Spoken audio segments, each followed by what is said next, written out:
Yawn mga idol, tara na at ating i-breakdown ang nangyari sa last 2 minutes ng Barangay Ginebra kontra TNT Tropang Giga sa Game 2 ng PBA Finals.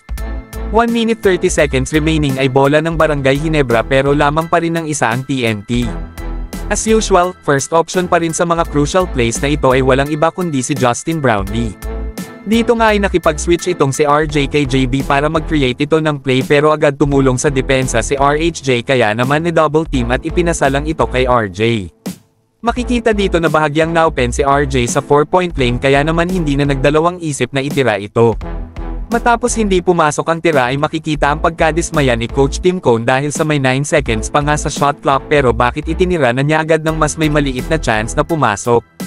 Kaya naman ng dead ball ay agad pinalitan itong si RJ at pinagalitan ito. Makikita mo na seryoso ang galit ni Coach Tim dahil sa hinabol pa niya ito sa kanyang upuan at patuloy na pinagsabihan. 1 minute remaining ay pagkakataong lumayo ng TNT, makikita mo sa play na ito na ayaw ni RHJ na si Stephen Holt ang dumipensa sa kanya kaya naman nakipag-switch ito kay JB.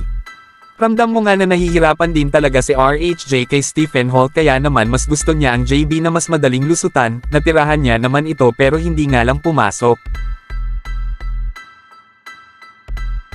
Nang may 1 nga si RHJ ay agad tumakbo itong si JB dahil alam niyang wala na ibang makakapagdepensa sa kanya kaya naman inatake agad ang loon at nakakuha nga ng foul. Bago nga tumira ng dalawang free throw si JB ay nakutaan pa siya ng pagtatagalog at sinabing basa ang bola kaya pinalitan ito. Naipasok na niya ang 2 free throws kaya balik sa Ginebra ang lamang. Dito ay makikita natin na kay RHJ na naman ang play, alam na din ng Ginebra na sa kangge papunta ang bola kaya nakafocus lang sila sa kanya. Si Stephen Holt nga ulit at Scottie Thompson ang bomb ante sa kanya kaya naman nagresulta ulit ito ng shot clock violation. There's just no space and it's a 24-second shot clock. Last 24 seconds ay buo pa rin ang tiwala ni Coach Tim Cone sa rookie na si RJ kaya naman binalik ulit siya sa laro, pero this time ay lumayo na si RJ para makakuha ng one-on-one play itong si JB. Hindi niya naipasok ang tira subalit na offensive rebound ni Scottie Thompson pero nagresulta din agad ito ng turnover dahil sa hindi inaasahan ni Stephen Holt na ibibigay sa kanya ang bola.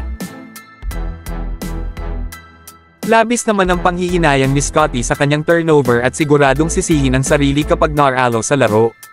Last 7.3 seconds ay bola ng TNT at pagkakataong manalo sa laro. Si Stephen Holt na naman ang nakabantay kay RHJ kaya naman nahirapan na naman ulit ito sa depensa. Nang mapansin ni Scottie na hindi na ipapasa nito ni RHJ ay agad tinulangan si Holt para dumipensa, at ganun din naman ang ginawa ni Jamie Malonzo. Napilitan nga ng tough shot itong si RHJ na nagresulta ng pagtabla sa serye, all 1.